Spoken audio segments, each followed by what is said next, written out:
Hey guys, it's Doc. I just wanted to throw a little video out. I was doing a little running around this morning, and I had something that I thought about the other day. And I've been collecting comics for a very, in my Mississippi accent, very long time. And in that time, I've seen Spider-Man books come and go in strength, in numbers, in sales, and anywhere in between. So I was wondering, why did I enjoy the Spider-Man books so much in the 90s? And why do I not care for the Spider-Man books quite as much right now? And so I made some notes the other day, so I'll be looking down at those occasionally to hit some bullet points. And this isn't going to be a very long video, but I just wanted to talk about it. And these are my thoughts personally on how to fix the Spider-Man books. Okay? So the first thing that I wrote down the other day is return it to once a month publishing. Okay, I love Spidey as much as anybody else, and I want to see him as often every month as any other character. But at the same time, if you do ASM once a month rather than twice a month or thrice a month, then you can have one writer have a solid story and have time to put those stories together. As a writer myself, both poetry, fiction, a little bit of everything, if I feel like I'm in a time crunch, I may come up with a good story. But if I don't have that time crunch added to me, I might come up with a great story. So, and to me, Amazing Spider-Man is one of the flagship books at Marvel. Hands down. Should be, always has been, always will be. So if you have a flagship book and you're not having somebody put out flagship material, then I think you're doing yourself a disservice. And as far as that goes, we'll have to wait and see what Joe Kelly brings to the table. I've always thought Joe Kelly would have been a good fit for Spidey. But again, it's another one of those brain trust guys that had their crack at Spidey 15 years ago. Zeb Wells was in that same brain trust. So we'll just have to wait and see how Joe Kelly does and who his artistic partner turns out to be on that title, and just go from there. All right, secondly, have a rotating writer and artist team annually for the first couple of years. You know, have somebody come in and have that writer and that artist or that penciler and inker team on that book for 12 to 14 issues.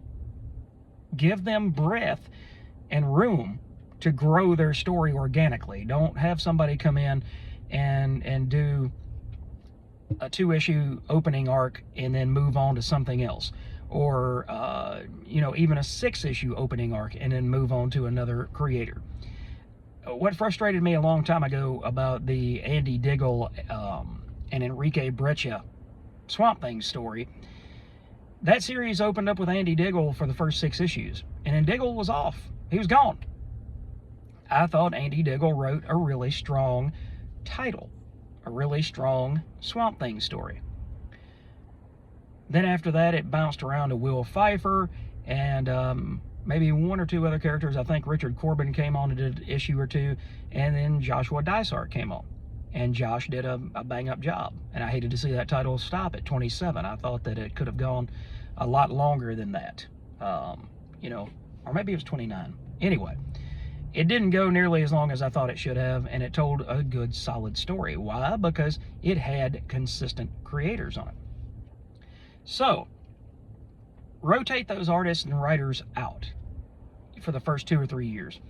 You know, now I went back and changed this because I wrote down a list of different creators that I thought might have been a good connection to Spidey. And the one that is really going to blow people's minds is, I said, why don't we open up with Chris Claremont and let Claremont come on and do the first 24 issues and bring on an artist like Paul Pelletier. I hope I'm pronouncing that right. I know it's a French name, and I hope I didn't really screw his name up, but bring Paul on for, say, the first year, and then bring Jim Chung on from issues 12 to 24.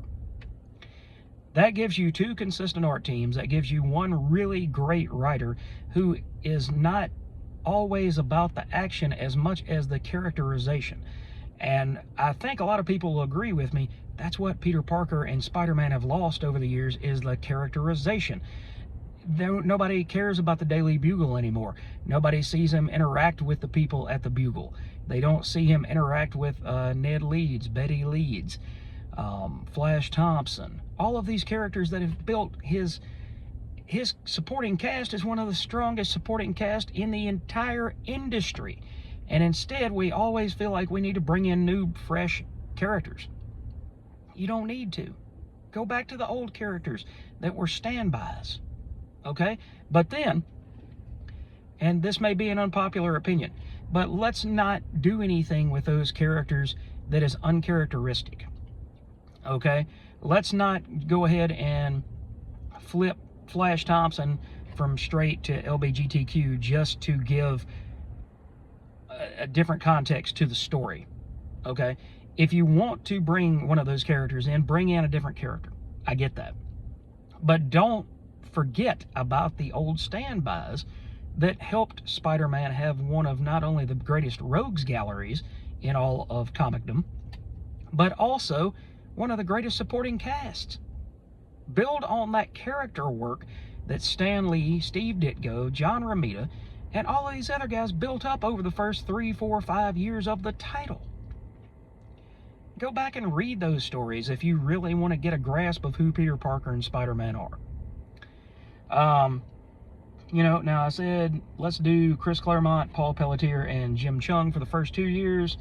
Then, you know, maybe somebody like Dave Michelini and Mark Bagley. Let them run from 25 to 38. Bring in a weird, but one that would work, I think. J.M. DeMatteis and Bill Sienkiewicz from 39 to 51. Give them a good breadth of issues. If Bill's interested in doing a monthly title anymore, he may not be. And then for 52 to 60, because I know that he's not in the greatest of health, bring in somebody like Peter David. Give him 8, 9 arcs, or 8, 9 issues, and then bring in Rick Leonardi, who has worked with Peter David on Spider-Man 2099 before. So, you know, that's just the first 60 issues of the new title. I've also got Roger Stern in there. Michelini's back. Bring in Pat Gleason, and then Ryan Stegman on art. Okay? So that's some new blood. Just for those that say, oh, well, you're just talking about old creators that don't really get a whole lot of work anymore. There's a reason that the old creators don't get a whole lot of work anymore, because they are crafted in storytelling and building worlds. And the way that comics are going these days, that's not the way that things are built anymore. They're not built that way, and they are designed to be written in 6-issue arcs, put into a trade. After 2 or 3 arcs, then you get a hardcover, and so on and so forth, rinse, wash, and repeat. And that's not how comics are meant to be.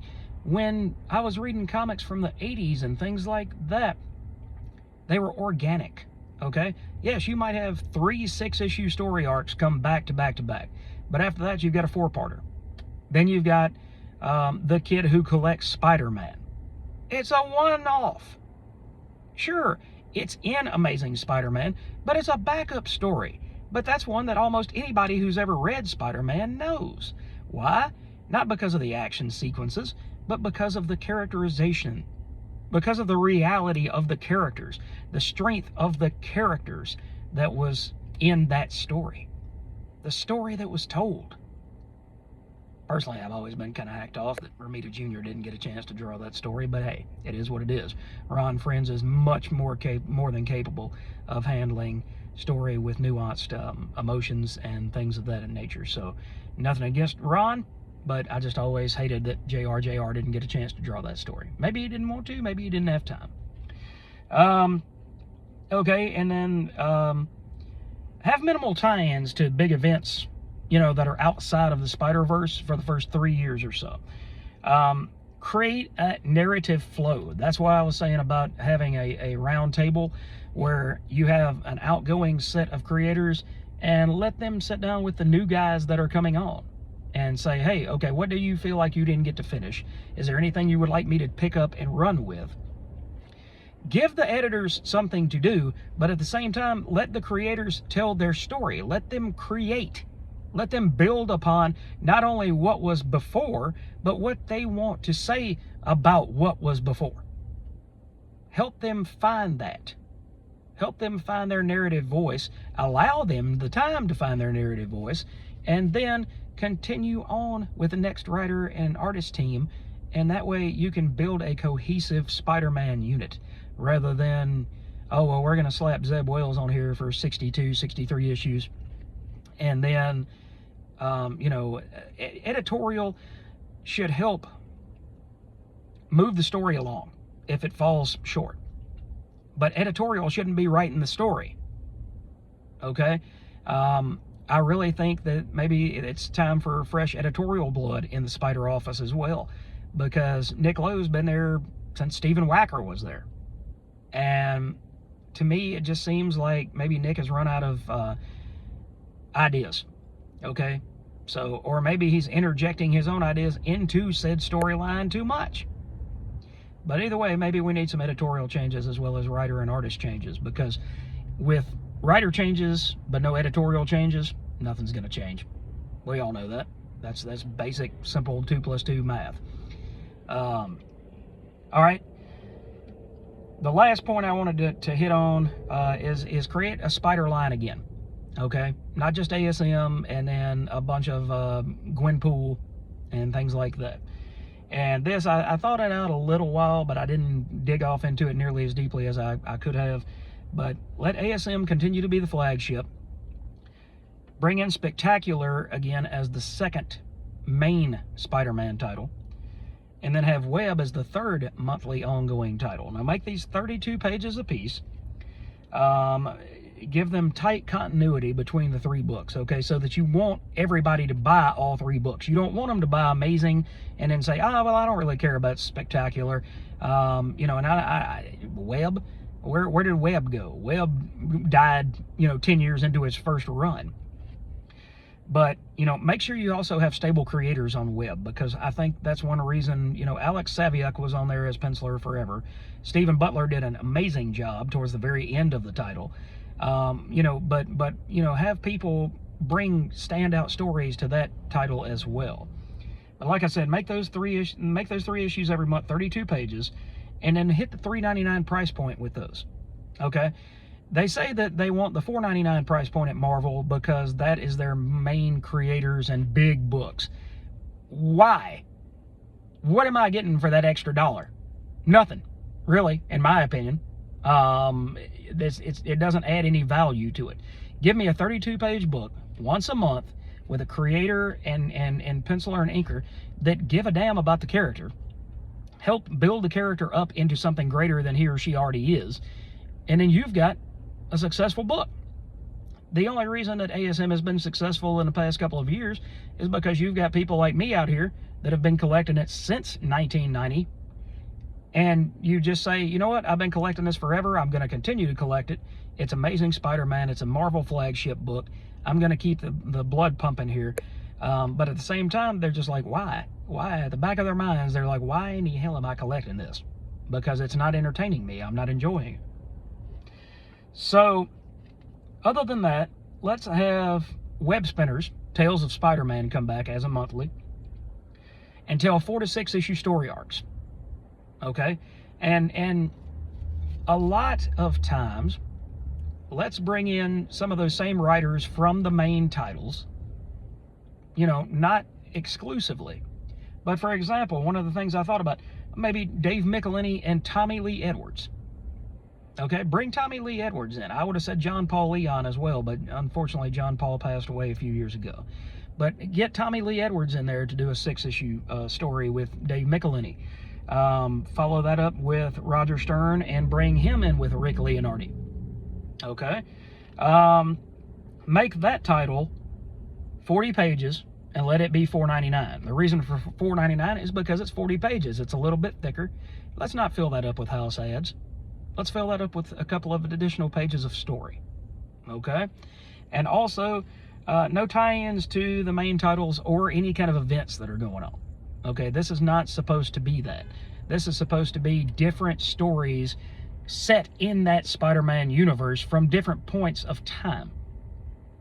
Okay, it's not meant to be main in continuity. It's not meant to be a main fourth monthly title that helps tell that story. Instead, it's meant to bring creators that may not be willing or have the time to work on one of those main books for a long extended period. Let them come in and tell a really, really good story and then move on to something else. And the last thing that I thought about was bring back Untold Tales of Spider-Man. If Kurt Busiek is willing to come back and write it, I think that would be a good thing. Again, bring in, somebody like Paul Pelletier for the first 4 or 5 issues, followed up with Mark Bagley, bring Roger Cruz or somebody, Todd Nauck, I guess, in this particular instance, and then follow that up again with, 6 or 7 issues of maybe Jim Chung. Give it to high-profile creators that are not only high-profile, but they haven't had a high-profile gig, and I don't know why Jim Chung hasn't done Amazing Spider-Man yet. I don't get it. I asked Jim on Instagram one day, I said, how come you've never done a long run on Amazing Spider-Man? He said, because they've never asked me.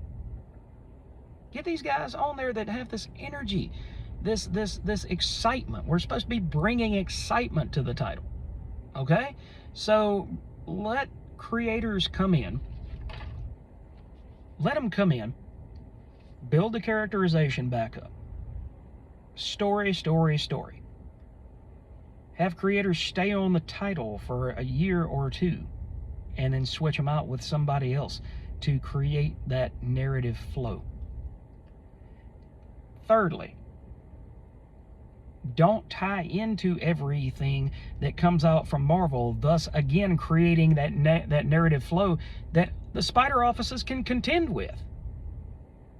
I can't read everything that's coming out from Marvel, so how can you expect a writer who's sitting there writing each and every month, sometimes twice a month like Zeb Wells, how do you expect them to keep up with everything that's going on in Blood Hunt and everything that's going on in Blade and Ultimate Spider-Man? How can you expect them to read the entire line and still put out a product themselves every month and get paid and pay their bills? Okay, so instead insulate and make the Spider titles insular amongst themselves again until you can build back who Peter Parker is, who the character is, and what his values are and what he's about.